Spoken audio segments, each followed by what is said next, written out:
फिर से सारा वही गुणा भाग जो डे 1 स्टार्ट हुआ था आपका पॉइंट सेट टोपोलॉजी, वहां से आपको basic idea point set topology का है। ये मैं मान के चल रहा हूं R2 पे। I just brief in R2 because यही कॉम्प्लेक्स में पूरा जाएगा। अगर फंक्शन ऑफ 2 वेरिएबल में खास तौर से लिमिट, क्वांटिटी, ये 2 चीज समझ में आ जाती है ना, तो वहां पर थोड़ा सा राहत हो जाएगा, आपको लगेगा हाँ ये टॉपिक वही से कंटिन्यू हुआ है। ठीक है, तो फंक्शन ऑफ सेवरल वेरिएबल्स या 2 और मोर वेरिएबल्स, 2 एम्फसाइज करते हैं हम लोग। फंक्शन ऑफ सेवरल वेरिएबल्स और ब्रैकेट में 2 और मोर।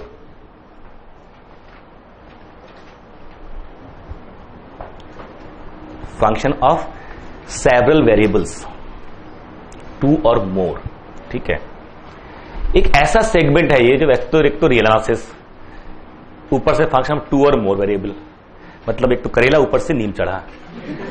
ठीक है, रियल को लोगों को तकलीफ होती भी है, बट ये ऐसा टॉपिक है जिसका क्वेश्चन जनरली एग्जाम में निकल आता है, क्योंकि बहुत डिफिकल्ट दे रहा है ना तो तय भी नहीं करता, बट इसका क्वेश्चन निकल आता है। मैं हमेशा कहूंगा अगर आपका एलसीडी का क्वेश्चन फंस रहा है ना फंक्शन, तो या तो उसमें क्वालिटी होनी चाहिए, और क्वालिटी है तो कोई टेंशन नहीं लेनी चाहिए आपको।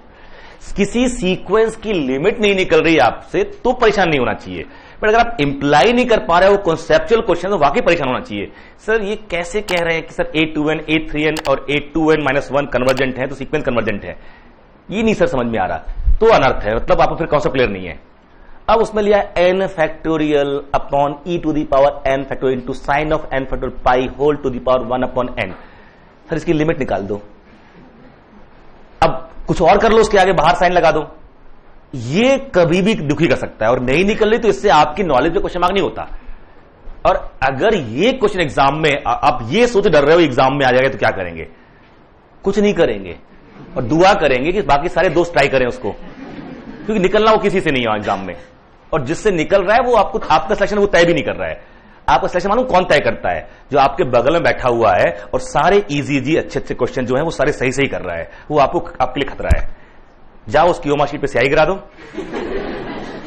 या फिर आप वो गलती मत करो जो है, आप भी वो करो। दो तरीके हो सकते हैं, आप भी वो करो तब ताकि वो आपको न्यूट्रलाइज ना कर पाए, या उसके बाद जो अच्छे क्वेश्चंस होते हैं उनमें से कितने आप कर पाए ये तय करेगा। तो 80-90 मार्क्स का क्वेश्चन तो वो आते हैं जो सब कुछ सही सही करते हैं। जिसका 80 से कम स्कोर आ रहा है ना, उसको कॉन्सेप्चुअल प्रॉब्लम है, उसकी कॉन्सेप्ट क्लियर नहीं है। फंक्शन ऑफ 2 और मोर वेरिएबल क्वेश्चन देखने में बड़ा डिफरेंस लगता है, बट बड़ा सिस्टमेटिक होता है। ये रखो वैल्यू आती है, ये रखो वैल्यू आती है। जैसे कॉम्प्लेक्स का नाम कॉम्प्लेक्स है, सारे क्वेश्चन हो जाते हैं बड़े आराम से, वो इजी बनता है। तो इसमें फंक्शन ऑफ 2 और मोर वेरिएबल हम क्या करेंगे, जो लिमिट वाले सेगमेंट थे ना वहां से थोड़ा जनरलाइज करेंगे।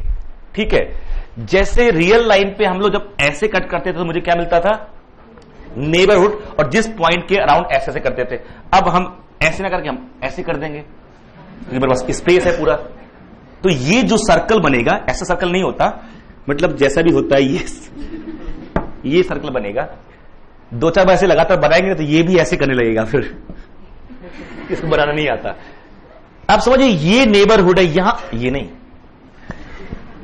ये नेबरहुड वहां होता था, ये नेबरहुड यहां बनेगा। मींस यहां पर अगर आप ऐसे सोचो कि ये अल्फा है और ये इक्वल डिस्टेंस पे कट लगाया आपने, तो ये डिस्टेंस मान लीजिए डेल्टा है दोनों तरफ, तो आप साफ साफ ये कहना चाह रहे हो कि मैं एक ऐसा सेट विजुलाइज कर रहा हूं, इसमें वो रियल नंबर हैं जिनकी डिस्टेंस अल्फा से अगर निकालें तो डेल्टा से कम है, और ये उन सारे रियल नंबर का कलेक्शन है जिनकी डिस्टेंस अल्फा से क्या है, डेल्टा से कम है। तो इसी को आप, ये जो सेट बना, इसी को आप एस, और कैसे कि इसमें वो रियल नंबर आ रहे हैं जिनकी डिस्टेंस क्या है, डेल्टा से कम है। ये इसमें ऐसे आता था। अगर इसी को मैं z कर दूं कॉम्प्लेक्स, तो कॉम्प्लेक्स में तो ये होते ऐसे। अब एक पॉइंट से एक खास डिस्टेंस डेल्टा पे रखने वाले कितने पॉइंट होंगे? पूरा ये, और स्ट्रिक्टली लेस देन है तो ये स्ट्रिक्ट इक्वलिटी आएगी, ये बाउंड्री नहीं आएगी उसके अंदर। तो जो नेबरहुड, यहां बात वही है, collection of points having distance less than this. अगर R है तो इंटरवल बनेगा, R2 है तो ओपन डिस्क बनेगी, डिस्क, सर्कल नहीं, डिस्क, उसके अंदर के पॉइंट। सर्कल और डिस्क है ना, उसका फर्क तो मालूम है ना। स्फीयर और सर्कल में क्या फर्क है? ये क्या होता है? एक 3D एक 2D है, एक HD है, क्या फर्क है दोनों में? अच्छा, एक के पास वॉल्यूम होता है, क्या एरिया होता है, ये भी है? एक सॉलिड है। कभी सोचना है इस पे घंटों बात कर सकते हो आप लोग, और दुखी कर सकते हो एक दूसरे को। स्फीयर और शेप की बात कर रहे हैं, मतलब एक शेप है एक बॉडी का। आप यहां पर जैसे से 3 से ऊपर वो दिखेगा भी नहीं ना, स्फीयर तो बोल लिया, सर्कल स्फीयर में बात चल रही है, उसके ऊपर डायमेंशन तो R4 भी हो सकती है हमारी ना, R4 भी होता है, R5 भी, Rn भी होगा। वहां पर क्या करेंगे, यहां तो समझ में आ रहा है डिस्टेंस 1 डायमेंशन में, 2 डायमेंशन में, 3 डायमेंशन डिस्टेंस दिख रही है, 4 डायमेंशन में दिखते ही नहीं है, डिस्टेंस की बात कहां से करोगे आप? तो फिर कोई डीमीट्रिक, कोई डिस्टेंस का कॉन्सेप्ट उठाओगे आप, यही तो होगा ना। जैसे आपने mod x minus y distance हुआ, norm x minus y R2 में अगर बात करें, under root x1 minus y x2 whole square, है ना, ये करते ना, x1 y1 x2 y2 करते रहे इस तरह से। तो अगर आप ये कर रहे हैं वहां पर, तो 3 में भी कर सकते हैं, 4 में क्या करें, ये तो लिख सकते हो ऐसे चाहे n हो, बट वो रिप्रेजेंट क्या कर रहा होगा geometrically, very difficult to understand. Geometrically क्या कर रहा होगा वो डिफिकल्ट है। तो हाइपोथेटिकल हम टर्म यूज करें, डिस्टेंस जैसे कोई चीज होती होगी, किसी भी स्पेस में कोई चीज है जिसे हम डिस्टेंस बोलते हैं। तो what is neighbourhood of that point, set of all those point, that is delta neighbourhood. If you talk about delta neighbourhood, set of all those point in that space whose distance from that fix point से alpha is less than delta. Distance मतलब क्या होगा, उसने कोई function दे रखा होगा, और distance का मतलब हमेशा जब भी होते हैं ना, तो डी अपने मान लीजिए Rn है, तो Rn cross Rn to R एक प्लस बना देंगे कोई मैप जो 3 कंडीशन होल्ड कर रहा होगा, आपने पढ़ा है मिट्टी स्पेस में।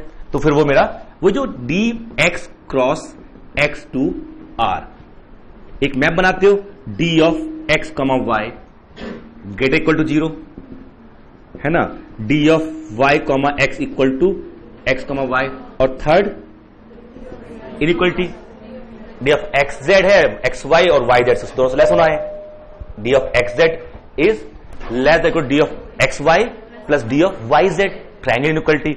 जैसे ये 3 कंडीशन होल्ड कर जाती हैं, तो इस फंक्शन को इस x के ऊपर जो मेरा ये x और d, ये हमारा एक बन जाता है मीट्रिक स्पेस। और ये जो d है ना, क्योंकि d of take any pair is a real number, that real number loosely called distance between them. That जो रियल नंबर मिल रहा है आपको वो लूज, और पूरा रियल एनालिसिस अभी तक जो चला वो r और d of x y is nothing but mod x minus y, ये चला हमारा। ये हो रहा था ना थ्रू आउट, ये बदल सकता है आगे जब R2 करेंगे तो फिर ये ऐसे लगा सकते हैं हम लोग, और इसका मतलब हमको पता है कैसे निकालते हैं distance between 2 point in R2। हाँ, XY X1 Y1 X2 Y2, ये मेरा X है और ये मेरा मान लीजिए Y है, तो ये डिस्टेंस अंडर रूट दिस ये भी हमें दिख जाएगा ज्योमेट्रिकली। कैसे वो आप पाथरोस लगा के एक पॉइंट ये लिया, एक पॉइंट ये लिया, एक पॉइंट यहां, एक पॉइंट यहां, ऐसे ऐसे ये डिस्टेंस। तो प्रूव भी कर सकते हो ये फॉर्मूला इस तरह से, 3 डायमेंशन में प्रूव कर सकते हो आप, बट n डायमेंशन में अगर मैं यूज कर लो ये, तो ट्रायंगल इक्वालिटी होल्ड कर जाएगा, ये तीनों चीजें होल्ड कर रहा है, तो ये भी एक मीट्रिक बन जाएगी हमारी। और फिर हम इसको यूज कर सकते हैं, हो सकता है कोई और मीट्रिक यूज करे, मेरी डिस्टेंस ये है, तब भी होल्ड करना चाहिए ना। द आइडिया इज जनरलाइज्ड है।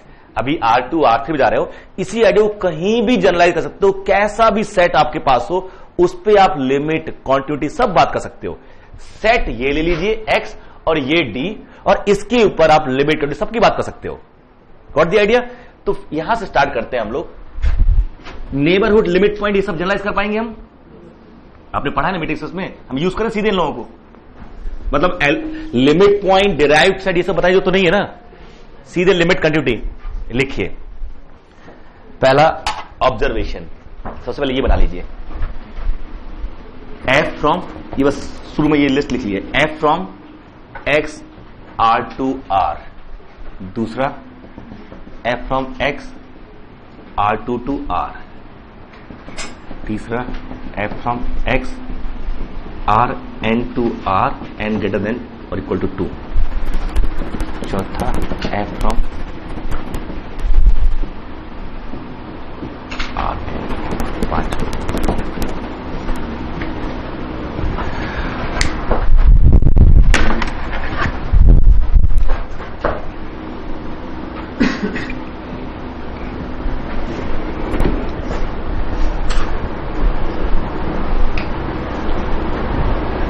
पहले इसको छठवां बना लेते हैं, इसको चौथा ये f from x subset of R to C।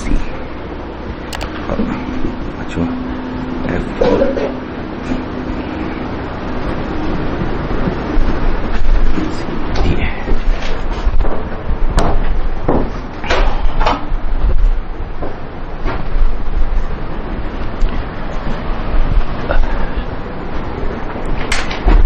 Function की जब चर्चा होती है एनालिसिस में, रियल और कॉम्प्लेक्स एनालिसिस में जब फंक्शन की चर्चा होती है तो इतने तरह के फंक्शन की चर्चा होती है depending on domain and codomain. Note करने वाली बात यह है सबसे इंपॉर्टेंट, इसके बाद जो नोट करते हैं हम,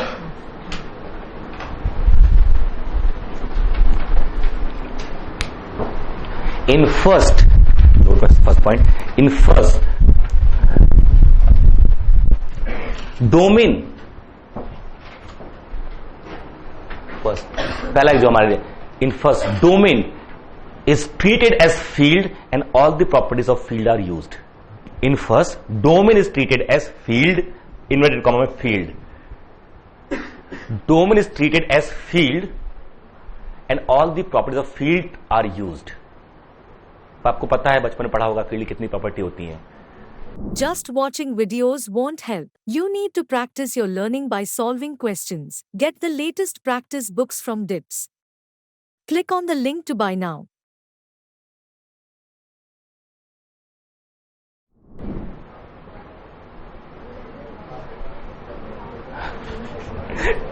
नंबर तो मुझे भी याद नहीं, 11-12 में कर, बट फील्ड की कौन सी प्रॉपर्टी सबको पता है। वो जो 5 वो हैं अबिलिंग ग्रुप वाली, फिर 4 वो हो गई, इवन और उसमें 15 है टोटल जो बाटले ने लिस्ट की है।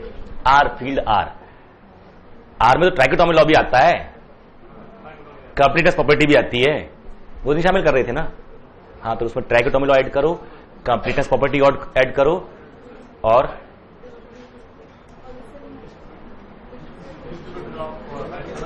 नहीं वो तो फील्ड में आ गई ना, वो तो फील्ड की बात भाई। अभी क्लोजर, कम्यूटेटिव और आइडेंटिटी, इनवर्स, ये 5 तो ग्रुप की आ गई, सेमी ग्रुप की वो 2 आ गई, उसमें फिर इनवर्स भी चाहिए, वहां पर वो आ गया, तो वो तो है प्रॉपर्टी फील्ड की। उसके बाद ये आर की बात करें ना, हम लोग आर में है, आर और दूसरी जगह नहीं जा रहे हैं, किसी और फील्ड की बात नहीं कर रहे हैं, आर एज अ फील्ड। तो फील्ड आर कंप्लीट है, क्यों नहीं है हमारी बात कर रहे हैं, फील्ड आर कंप्लीट है, उस कंप्लीट प्रॉपर्टी भी वहां पर यूज करनी होगी। दूसरा उसमें ट्राइकोटोमी लॉ भी यूज करना होगा आपको, ऑर्डरिंग प्रॉपर्टी, ये सब मिला के वो फील्ड की बात। तो इसमें पूरा हर जगह इस्तेमाल किया आपने तभी तो लिखा था। मोटो नहीं बात करते थे, नहीं करते थे वहां पर, कैसे बात करते थे मोटो ने किया आप, क्योंकि फील्ड ऑर्डर होता है कि हम x1 लेस देन x2, ये हम बोल पाते थे। f of x1 less than f of x2 या ग्रेटर देन, ये तभी कह पाते थे फील्ड प्रॉपर्टी वो जिसमें ये ऑर्डर प्रॉपर्टी है, ये यूज कर रहे हैं। That is what the sense here कि it is treated as field in the first domain is treated as a field and all the properties of field of real numbers is field of real numbers. साथ में add कर दीजिए real numbers, ताकि ये ध्यान रहे कि मुझे ये भी यूज करना है, फील्ड ऑफ रियल नंबर्स, जिसका इस्तेमाल आपने जगह जगह किया है। All the properties of field of real numbers is used, they are used. How, आपको याद है हम लोगने डिस्कस किया था ये f of x plus y equal to f of x plus f of y, CFE अपने जाना कॉशी फंक्शनल इक्वेशन, ये CFE है ना। ये एक जगह अगर कंडेंस हो जाता है तो पूरे R पे हो जाता है।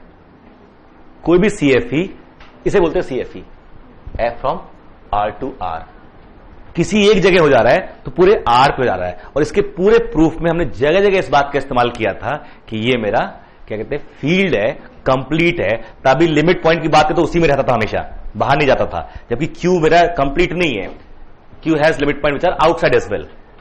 ठीक है, every bounded subset of R has infimum supreme in R, but every bounded subset of Q need not to be it has to have supreme infimum both, but may not be in R. That is complete property. इन सबका हम इस्तेमाल करते थे। But second, third, next point लिखिए, second, third, कहां से कहां तक, 1 2 3, second, third and fourth. Next point में second, third, in second, third and fourth the domain is a subset of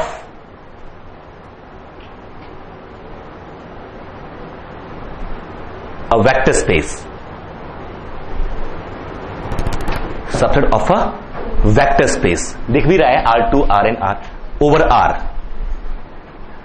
Subset of a vector space over R. And all the properties of vector spaces are used there. कुछ भी करेंगे तो ध्यान रखेंगे vector space की property available है कि नहीं है, तभी यूज करेंगे उसको. जो भी एनालाइज करना है आपको, all the properties of vector spaces are used. मतलब आपको पता है वेक्टर स्पेस में x इंटू वाई क्या होता है. अगर x y वेक्टर है तो वेक्टर स्पेस में x और y दो वेक्टर हैं, तो x इंटू वाई का क्या मतलब होता है. आप कहोगे नहीं होता है, मतलब वहां पर होता है. वेक्टर स्पेस में, वेक्टर स्पेस में कभी वेक्टर मल्टीप्लाई किए हैं आपने?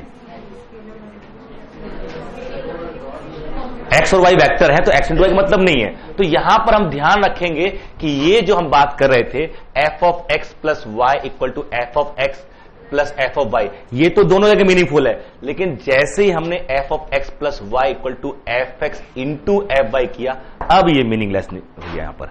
अनलेस कि एफ ऑफ एक्स ये मेरा सेकंड में मीनिंगफुल है, थर्ड में है, फोर्थ में नहीं है. क्योंकि देखिए फर्स्ट डोमेन के एलिमेंट ये है और ये किसके हैं? रेंज के. डोमेन मेरा वेक्टर है, बट ये मेरा मीनिंगफुल नहीं है. यहां पर f of x Y equal to f of x plus f of y, ये सब है ना, ये सीएफए में कन्वर्ट होते रहते हैं. F of x into Y equal to f of x plus f of y, f of x plus f of y. क्या ये सीएफई है? सीएफई बोले तो कॉशी फंक्शनल इक्वेशन. वो क्या होती है? ये. क्या ये सीएफई है? नहीं. हम इसको इसमें इस्तेमाल कर सकते हैं, बट इन तीनों में नहीं कर सकते. This is meaningless. अगर फंक्शन मेरे ये वाली फंक्शन है तो this is meaningless in second, third and fourth. ये मीनिंगलेस है. बट वहां पर चूंकि ये यहां एक्स और वाई मल्टीप्लाई कर रहे हैं, मेरे आर में होते हैं, आर एन में नहीं होते, R2 में नहीं होते ये, तो ये इक्वेशन वहां पर नहीं मिलेगी आपको. ये इक्वेशन फिर भी मिल जाएगी क्योंकि यहां पर हम ऐड कर रहे हैं और एडिशन डिफाइन है. ये मिल जाएगी क्योंकि हमें डोमेन के एलिमेंट हम केवल ऐड कर रहे हैं और को डोमेन को मल्टीप्लाई कर रहे हैं. तो फर्स्ट सेकंड में ये फिर भी मिल जाएगी क्योंकि F of X and F of Y are member of R, so they can be multiplied. So be very careful what is domain, what is codomain, and what kind of operation is used. If it is multiplication, definitely my domain cannot be vector space. Vector space में multiplication नहीं होता, multiplication होता है ring में, है ना. Linear algebra में बनती है, जब आप बनाते हो वेक्टर स्पेस से, उसमें मल्टीप्लाई करते हैं. Where you multiply first time as vectors. Vectors आपने कब मल्टीप्लाई किया होता है किसी वेक्टर स्पेस के? जब आप लीनियर अलजेब्रा बनाते हो. एक वी लिया वेक्टर स्पेस, चाहे एफडीबीएस ले लीजिए, नॉन एफडीबीएस, फाइनाइट डायमेंशनल और इनफाइनाइट डायमेंशनल, कुछ भी ले लीजिए.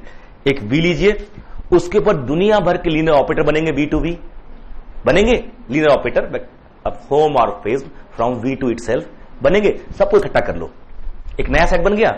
ये सेट फिर से वेक्टर से बनेगा उसी फील्ड के ऊपर. एलवी बोलते हैं इसको, है ना. एलवी ये क्या है? ये वेक्टर से बन गया. Set of all linear transformation on V, they are called operator. ये वेक्टर से बन गया इसके ऊपर. इसमें से दो एलिमेंट चूज कीजिए, T1 and T2.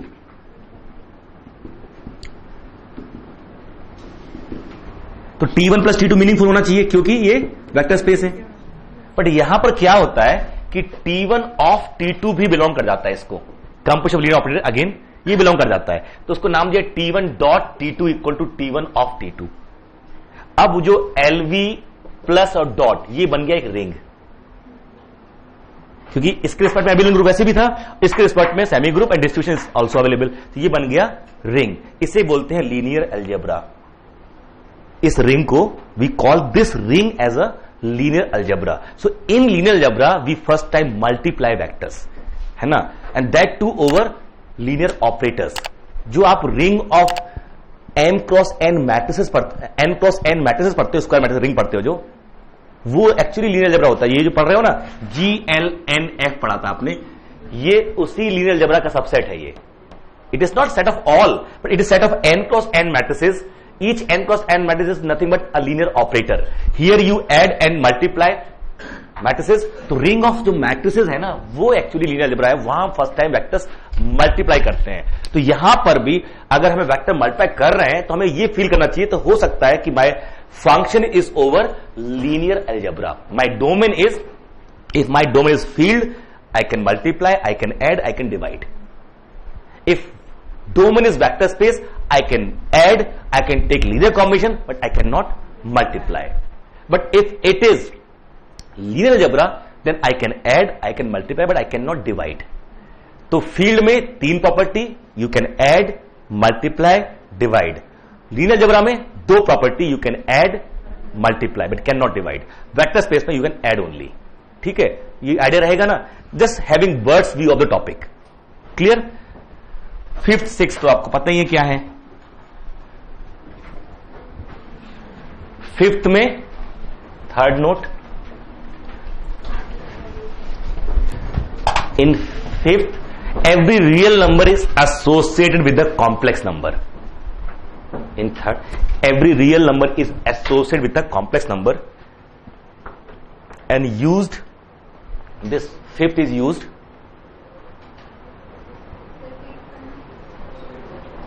in 5th every real number is associated with a complex number. Codomain क्या हो गया मेरा? C.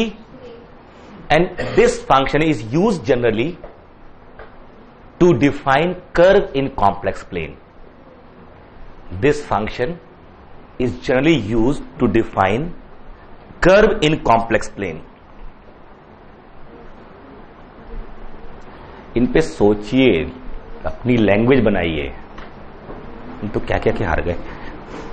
ठीक है, बड़े हो जाइए यार, बहुत छोटे छोटे, बहुत दिन नहीं चलेगा, खूब जल्दी से बड़े हो जाइए, बहुत सारी बातें करनी है। ठीक है, जल्दी से बड़े हो जाइए। और दैट सिंपल मीन्स कि you should have that kind of content and language.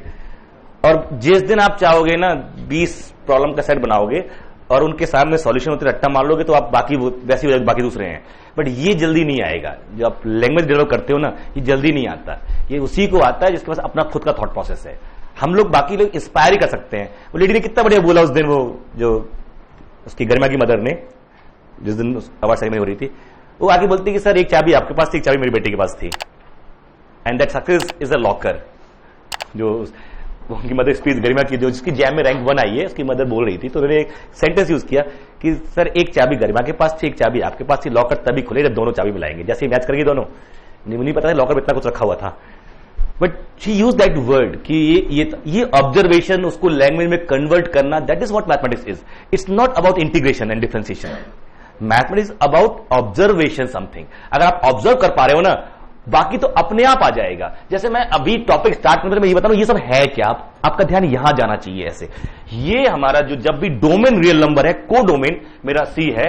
अब चाहो तो जैसे फॉर एग्जांपल एफ ऑफ, मैंने 0 1 लिखा और आर लिख लिया, ये सी कर लिया। ठीक है, अब मुझे कॉम्प्लेक्स नंबर चाहिए हर एक से। मैंने क्या किया, एफ ऑफ यहां पर टी, तो ये टी रियल नंबर है। अब मुझे उससे कॉम्प्लेक्स नंबर डेवलप करना है, तो मैंने यहां लिख दिया 2t plus T square I. F of half क्या आएगा, 1 प्लस आई बाई 4। मिल गया कॉम्प्लेक्स नंबर, हर एक के लिए ये मिल गया। और अगर आप देखो तो ये होता तो x plus I why he है, तो मेरा x क्या हो गया 2t, y क्या हो गया t स्क्वायर, और t की वैल्यू क्या है x अपॉन 2, तो x अपॉन 2 स्क्वायर, तो ये हो गया मेरा x square equal to 4y। X y relation आ गया। अगर मैं यहां से बजाय ऐसे कहने के यहां c की जगह r2 करता मैं, तो मेरा f01 सेम r2 आता, और f of t equal to order pair 2t comma T square, तब ये लिखता।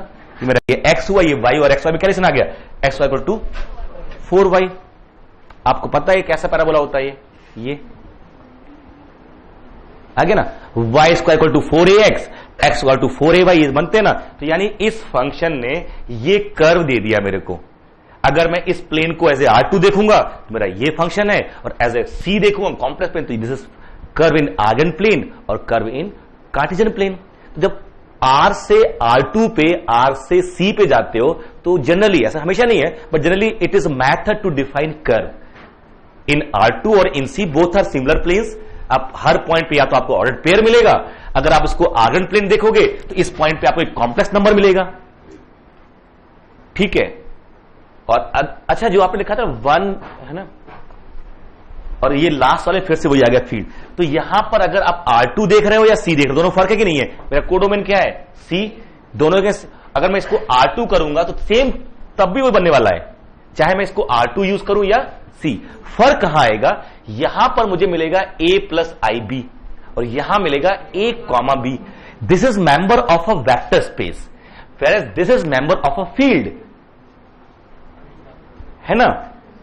यहां पर एक, तो यहां पर 2 पॉइंट निकाल के उनकी इमेज निकाल के मल्टीप्लाई कर सकता हूं, यहां पर, यहां नहीं कर सकता मैं। मतलब यहां से C पे जाऊं और यहां से R2 पे जाऊं, ज्योमेट्रिकली एक दिख रहा है, but here I can use f of x1 into f of x2, but there I can not use f of x1 into f of x2। फर्क समझ आ रहा है दोनों का? तो ये भी हम डोमेन कोडोमेन की बात करते हैं, ये जो ध्यान रखते हैं कि हमें कैसे आगे यूज करना है, ठीक है। हाँ जी,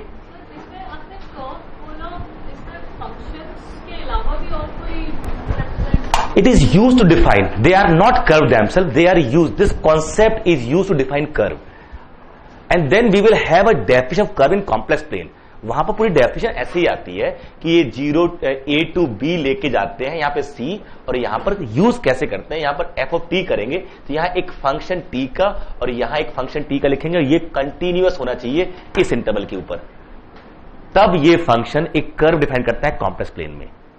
या R2 में जाते हैं तो ऐसे कहते हैं AB और C, और यहां पर f of t equal to u comma v, where u and v are continuous function of t, and then this u और x कॉमा y, ऐसे x comma y, they are continuous function of t, so x is function of t and y is function of t, and then this represent a curve with this as parametric equation।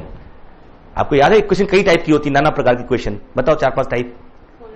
Polar, parametric, intrinsic और pedal, और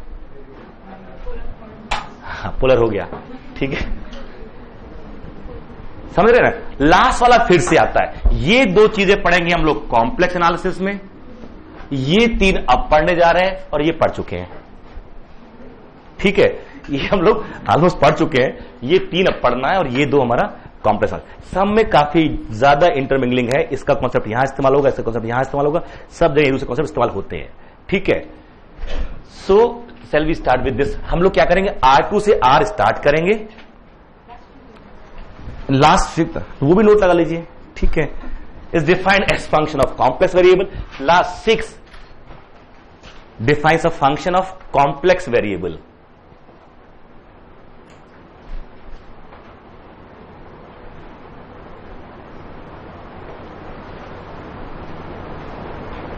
And the field property of complex numbers are used, field property of complex numbers are used, ठीक है, field property of complex numbers are used।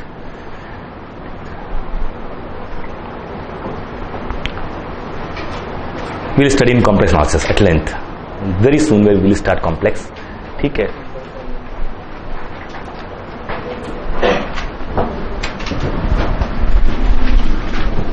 ये तो हमारा preface था topic का। Start करते हैं। Function of 2 variable. First real valued, first point आ रहा है, real valued function of 2 variable. जितना पढ़ा ना हम लोगों ने, इसमें से सेकंड क्या है मेरा, कोडोमेन क्या है R, तो वैल्यू कैसी आएगी real.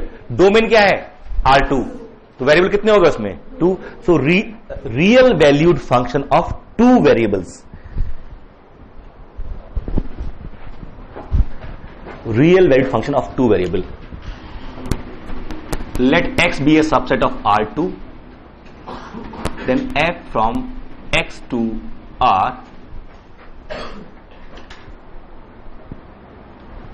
written as u of f of xy, written as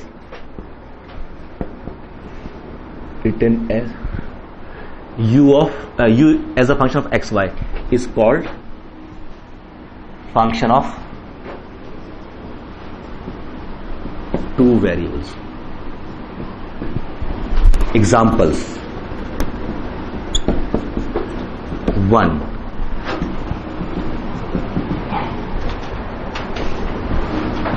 अच्छा, कई बार पहले से एग्जांपल दे देगा तो आपको डीओडी को ढूंढना पड़ेगा कहां का डिफाइन है। X square minus Y square upon X square plus Y square. 2 F of x Y equal to root X Y. 3 F of x Y equal to X sine 1 upon Y plus Y sine 1 upon X. X into Y is non zero, zero when X into Y equal to zero. अब पूरे R2 में define हो गया ये वाला कहां define है?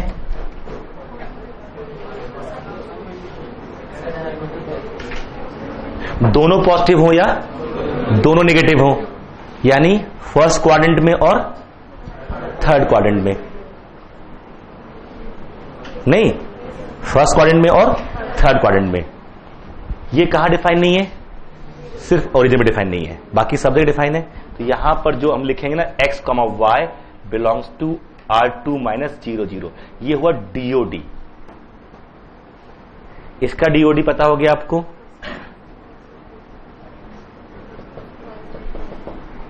इसका DOD हो गया, ठीक है। Fourth example, F of x Y equal to X square Y upon X to the power 4 plus Y square. When, अब कहां डिफाइन नहीं है ये? ओरिजिन में डिफाइन नहीं, जब ये 0 हो जाएगा तो वैसे डिफाइन नहीं होगा। अब डिफाइन कर लो तो यहां भी हो गया, ठीक है। 6 F of x Y equal to 4x plus 3y। सुंदर, 4x प्लस 3y। और 7th, ये कई बार बड़ा यूजफुल होता है आपको कई जगह डिस्कस करने में। एफ ऑफ एक्स वाई, देखना यहां पर summation A I J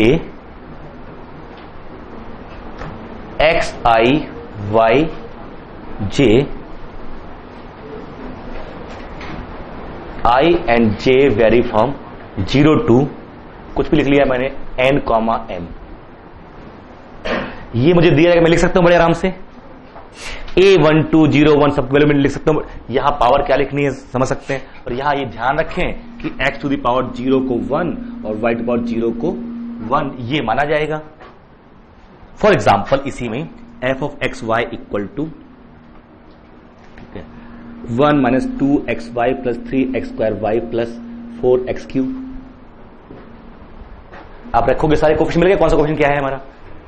it is, और इसको बोलते हैं in that case F of x Y, जो 7th है इसको लिखा जाता है F of x Y belongs to, ये कॉमन सिंबल है, यूज करेंगे आगे पढ़ेंगे, आर दिस दिस। अब polynomial over 2 variable, this standard symbol है ना, आर एक्स वाई, मतलब इट इज अ, ये इसको ऐसे भी सोच, हम लोगों ने जब फंक्शन स्टार्ट किया था एक टर्म यूज किया था algebraic functions and transcendental functions, ठीक है। अलजेब्रिक फंक्शंस को बोला गया था कि वो फंक्शन जो ऐसे पॉलिनोमियल के रूट्स हो जिनके कोफिशिएंट पॉलिनोमियल हो एक्स में और कोफिशिएंट किसमें हो, वाई में। तो इसको भी साथ में लिख लीजिए ना, ये नोटेशन क्या है आप समझ सकते हैं। दिस, इसको लिखेंगे, देखिए एक तो ना ये जो नोटेशन है ऐसे, पहले तो ए एक्स, इसको समझ लीजिए, ए इज सबसेट ऑफ फील्ड, यहां पर आर या सी कुछ भी सकता है, फिर a is subset of suppose r, ऐसा लिख देते हैं। इसका मतलब होता है A0 plus A1 x and so on AK x power K, और AI बिलोंग्स टू A। इसका मतलब ये होता है। अभी भूल जाते हैं, अलजेब्रा जब सीखे तब सीखेंगे इस नोटेशन मतलब क्या है। AX और ये ब्रैकेट लगा लो, किसी भी सेट के आगे ये ब्रैकेट लगा लो, तो तो ये यहां पर होता है, ये ना भी हो तो भी मंजूर है, ये नोटेशन है बस केवल ए एक्स, इसका नोटेशन ये है। अच्छा, इसी में हम अगर एनहेंस ए एक्स और यहां वाई कर लें, इसको मान लेता हूं बी, तो मेरा बी वाई जो आएगा वो क्या आएगा, b naught plus b one y plus b two y square and so on b r y to power r, और b i belongs to b, और बी क्या है ए एक्स, तो इसको दिस, और ये कैसे आ जाएंगे हमारा, बी नॉट क्या है, B naught is function of X, what is B naught, it is A naught of X, तो यहां पर क्या हो जाएगा, तो ये मेरा पॉइजनबल इनटू, तो जो आर एक्स वाई है, आर एक्स वाई, इसका एक्चुअली मतलब क्या हुआ, it is of the form R X ऐसे और फिर ऐसे Y, so you can always write this as a naught x plus a1 x y and so on a k x y to the power k, ये इसके जो zeros होंगे in terms of y वो हमेशा आपको algebraic function देंगे, नहीं तो ये सब एक्चुअली है क्या, और ये जो है ना फंक्शन ऑफ मेरा टू वेरिएबल ही है, for all p x y belongs to r x y, this p of xy is from r2 to r, नहीं आएगा ये r2 to r ही आएगा, कुछ ही पॉइंट रखोगे और पेयर एक वैल्यू देगा ना, for example p of xy equal to 1 minus 2x plus 3x square y, ये लिखा हुआ है उसी फॉर्मेट का। आप CSIR नेट या IIT jam math batches online offline class join कर सकते हैं, वेबसाइट का लिंक डिस्क्रिप्शन में है। अपनी सेल्फ स्टडी और प्रैक्टिस करने के लिए हमारी बुक्स परचेस करें। आप घर बैठे बैठे CSIR नेट IIT जैम की तैयारी हमारे लेटेस्ट रिकॉर्डेड वीडियोस से कर सकते हो, लिंक डिस्क्रिप्शन में मिल जाएगा। Get 40,000 plus question bank of all the universities in India absolutely free. Download DIPS Academy mobile app from Play Store. Subscribe our YouTube channel for more learning videos and discount on video courses. अधिक जानकारी के लिए description को ध्यान से पढ़े या QR code scan करिए। ये मेरा हो गया a नॉट, ये हो गया a1 और ये y तो है ही मेरा, तो ये क्या है मेरा x square y। What is p11, तो 1 माइनस 2 प्लस 3,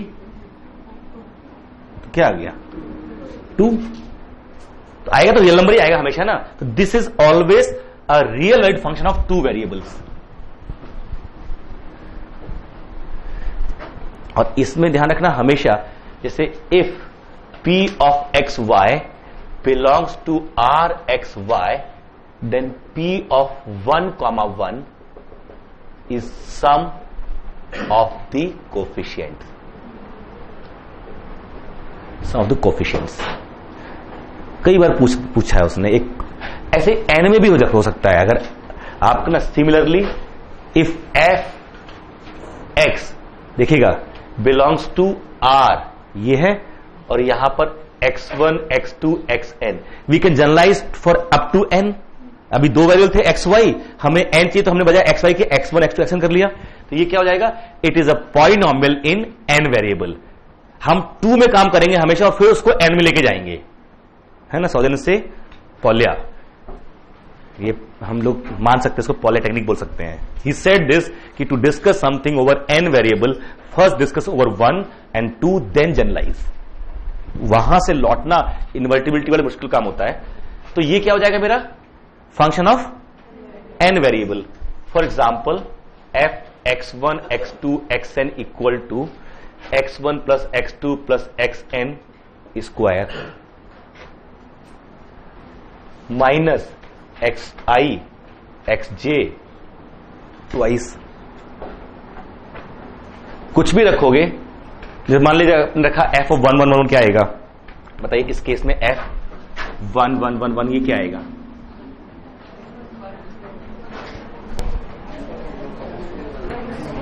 आएगा क्या इसमें रखने पे, वो तो ऊपर लिखा है सम ऑफ कोफिशिएंट आएगा, यहां हो जाएगा 1 1 1 n स्क्वायर माइनस 2, और ये 2 2 एक बार में, तो कितने टर्म है इसमें nc2,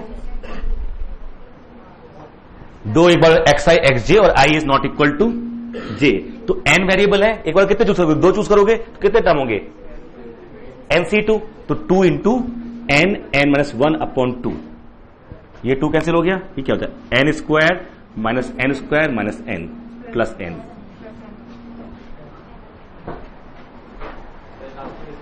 हाँ,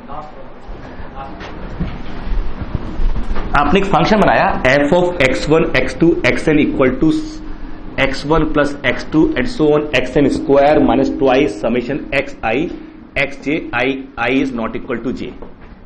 अब मैं चाह रहा था कि f ऑफ 1 1 1 1 ये क्या आएगा, तो ये हो गया 1 plus 1 n square n term में माइनस 2, तो 1 into 1 how many time, N time क्यों आएंगे, आई और जे कितने पेयर है हमारे पास, एन में से 2 चूज करने हैं कोई भी आपको, x1 x2 x1 x3 x1 x4 ऐसे सारे टर्म आएंगे नहीं आएंगे, सारे कॉफी लिखने, एन में से 2 चूज करो nc2। अच्छा x1 plus x2 plus x3 का square, x1 plus x2 plus x1 x2 x3 से कितने पेयर, x1 x2 एक आया, x1 x3 एक ही आया नहीं आया, x2 x3 और कोई 3 आए ना, और पावर 2 ही थी, 3 वेरिएबल है, तो ये क्या है 3c2 3c1 3 आया नहीं आया, तो ऐसे ही n होंगे तो कितने आएंगे nc2, तो इंटू और उतने टर्म होंगे उतनी बार 1 लिखना है, 1 इंटू 1 1 ही रहने वाला है, तो यहां पर क्या आना चाहिए nc2, ये नहीं आना चाहिए। अच्छा तो ये कितना आ गया, ये n आ गया, वैसे तो ये कह देना चाहिए जो आया है टोटल ना, ऐसे बन नहीं आ रहा ना, तो ऐसे बन आ रहा है x1 स्क्वायर n आ रहा है, x2 स्क्वायर xn स्क्वायर, हाँ n minus 1/2 NCR n minus 1 n minus 2 up to r minus 1 upon r factorial, ऐसे लिखते हैं शॉर्ट कैलकुलेशन जो है इसकी। आपको अगर 5c2 लिखना है तो कैसे लिखोगे, इसको इतने बार नीचे लेके जाते हैं, 5 यहां पे मान लीजिए 7c3 लिखना है, तो 7 6 और 5 ये जितना होता है, और उसके बाद 3 फैक्टोरियल, नहीं तो आप वैसे लिखो NC कैसा क्या फॉर्मूला है NCR का, n factorial n minus r factorial और r, ये जो कैंसिल करके ऊपर उतना ही लिखा गया है, ठीक है। और ये ऐसे नहीं तो ये फील करेगा कोई sir a1 plus a2 plus an का होल स्क्वायर जो होता है वो समेशन ai स्क्वायर होता है, और फिर plus summation twice of ai aj होता है, वो आपने माइनस कर दिया तो बचा क्या, 2 वाले माइनस कर दिया आपने, तो बचे क्या a1 square plus x1 square plus x2 plus x2 का सब जगह रख दो 1, तो क्या आ जाएगा n ही तो आ जाएगा, वो n आया वहां पर। किसी एक्सप्रेशन में कितने टर्म है, ये एक इंपॉर्टेंट इंफॉर्मेशन होती है, आपको पता होना चाहिए। अच्छा अगर हम किसी भी पॉइंट में देखेंगे ना टर्म, इट्स नॉट ऑर्डिनरी, जैसे आपको कहें कि x1 plus x2 and so on x5 to the power suppose 5, या इसी में 5 2 लेते हैं, इसमें कितने टर्म आएंगे टोटल 6, n प्लस 1 एक बढ़ता है केवल, इसमें टर्म कितने आएंगे n प्लस 1। अब अगर मैं एक ये करना चाहूं कि a0 प्लस वही summation a i j x i y j और i plus j less than और इक्वल टू 5 हो, i j ये लिखना चाहूं मैं कि this is function of 2 variable, अभी मेरा क्या है फंक्शन 2 वेरिएबल है कि नहीं है, it is a polynomial in 2 variable x and y। अगर मैं ये कर दूं कि i plus j is less equal to 5, तो ये होती है डिग्री, इसमें सम ले लेते हैं डिग्री के तौर पे, it is what now a polynomial of degree 5 और लेस। बताओ कितने कोफिशिएंट आएंगे, टर्म कितने आएंगे इसके अंदर, इसमें कितने आए 3 आए ना, इसमें कितने आएंगे total, tell me the question is number of terms in P of xy equal to summation aij xi yj I plus j is less equal to 5. Number of terms, number of coefficients, जैसे किसी भी polynomial में कितने coefficient होते हैं degree 1, मतलब जो 1 variable में n plus 1, number of coefficient यानी polynomial in 1 variable of degree n has how many n+1 a0 a1 a n तक। तो 2 वेरिएबल में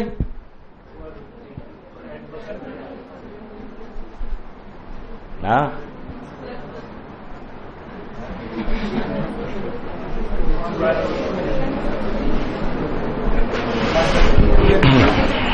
आएंगे टर्म, गलत बात, आप लोग ट्राई भी नहीं करते हो।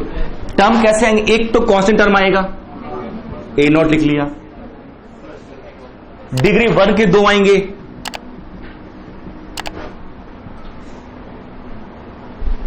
फिर डिग्री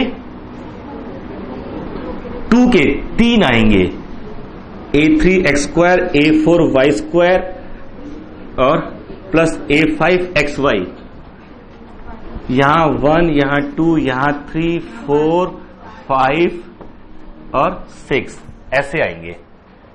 उसमें डिग्री लेस और 5 में सारे होंगे कि नहीं होंगे सब? तो degree 0, degree 1, degree 2, degree 3, degree 4, degree 5, this is number of term summation 6, यानी 6 इंटू 7/2 3, एक्सक्यूज मी, समझे? 21, बहुत सही। ये काउंट भी करना पड़े मुश्किल, बट ये सिंपल कैलकुलेशन है, 12th स्टैंडर्ड में लोग करते थे, अब नहीं करते, भूल गए सारा, नहीं करे तो वो दिमाग तो है ना, ऐसे ऐड कर लेंगे उसको, कितने टर्म आ रहे हैं। अब अगर आप इसी को डिग्री 2 वेरिएबल में नुकसान हो गया, 3 में जाओगे तो और खतरनाक होना शुरू हो जाएगा, क्योंकि यहां पर थर्ड टर्म आएगा, 1 सीधे 3 हो जाएगा। यहां पे कितने x1 y1 x1 x2 x3 3 हो गए, अगले में स्क्वायर करोगे, ये 3 स्क्वायर और वहां पर, तो यहां पर हमेशा जो स्क्वायर करोगे इस स्क्वायर में x1 x2 xn, जब स्क्वायर करते हैं टर्म कितने आते हैं? तो यहां तो सबका स्क्वायर आता है और सबके 2 के साथ भी आता है, सबका 2, तो यहां पर एक तो n ये आ ही रहा है, और कितने टर्म आते हैं? nc2, सबका एक एक, सबका एक एक आएगा, x1 square plus x2 square xn square, और फिर और भी टर्म आएंगे नहीं आएंगे? x1 x2 x1 x3, वो क्या आएगा? nc2। तो फर्स्ट तो मेरा n होगा, और स्क्वायर में अगर यहां पर फर्स्ट तो 1 ही रहेगा, अगर यहां n है तो यहां पर क्या आ जाएगा? n, और अगले में क्या आ जाएगा? n plus nc2। कॉम्प्लेक्स होता जाएगा, but you must know the idea कि कैसे निकालेंगे ये, फिर तो कैलकुलेशन वाला मामला हो गया सारा ना। ये क्वेश्चन आया हुआ है आईसी बंगलौर के लीनियर अलजेब्रा में, क्वेश्चन था ये कि let v be the vector space of polynomial in 2 variables of degree 5 at most, then what is the dimension? ये एज क्वेश्चन है उसका कि v be the vector space of degree 5 at most in 2 variables, polynomial in 2 variables, then what is the dimension? To find dimension we just need to count coefficients, how many independent coefficient we have. तो degree n के polynomial आप बोलते हैं ना n+1, अब क्या बोलोगे? Dimension कितनी आएगी? 21। बस समझ रही है क्या? क्वेश्चन वेक्टर स्पेस डायमेंशन भले एमएससी लेवल का हो, लेकिन वो कीवर्ड याद है कि ऐसे निकालते तो किसका क्वेश्चन बचा? वो 12th का बच्चा है कि हाउ मेनी कोफिशिएंट। अब वो चाहे पास्कल ट्रायंगल हो, चाहे जैसे भी आपको निकालना हो, that you need to know. Got the idea? Function of 2 variable आपको तरह तरह के मिलेंगे। Majorly you will work over polynomial और रेशियो ओवर ऑफ पॉलिनोमियल और sine of a polynomial, cos of a polynomial and their product. अब मेरे लिए देखोगे आप ना, जितने भी फंक्शंस आ रहे हैं ना, वर्ड भी बनाइए, फंक्शन कैसे मिलने वाले हैं? Will get polynomials in x and y, will get ratio of polynomials. अभी जो एग्जांपल लिखे हैं, we may get sine of polynomial और sine of ratio of polynomial. आप लिखा है x sine 1/y, x a polynomial into sine of ratio of polynomial, ऊपर constant नीचे y। फंक्शन तो इसी फॉर्म में बनने वाले नहीं बनने वाले हैं।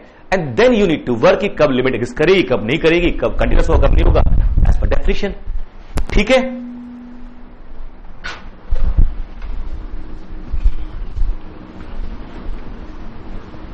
अपने छोटे भाई बहनों को ना मोटिवेट करना कि जेई और जरूर दे अपने टाइम पे, जब 12th कर रहे हो ना तो आईटी जेई जरूर दे, हो ना हो बात की बात है, दे जरूर।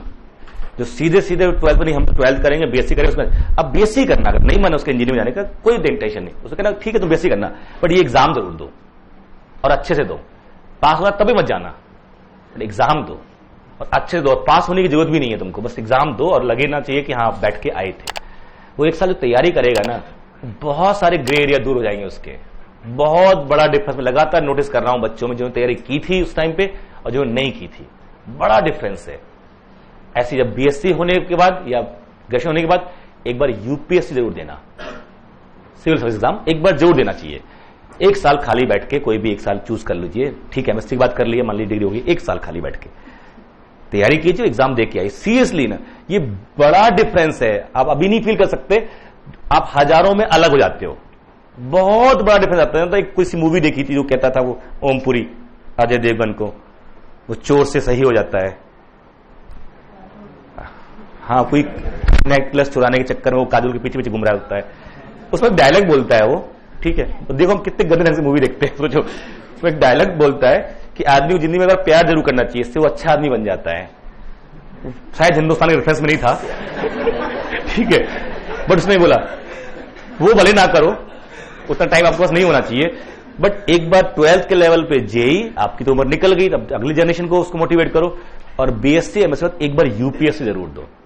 आपकी गलतफहमी दूर हो जाएगी कि आप पढ़े लिखे हो, आपने मास्टर किया है, आपको लगे यार पता नहीं क्या क्या चीजें हैं, और हम लोग तो खामा का तुर्रम खामाने बैठे हुए हैं, एंड लोग जान रहे हैं दोनों। कल मैं एक बच्ची से बात कर रहा था, शी जस्ट 22 ईयर ओल्ड, और जब फोन पे जो एक इंटरव्यू में जब उसे फोन पे आवाज आ रही थी, उसे लग रहा है कि वो पढ़ा रही है बैठाल के मेरे को।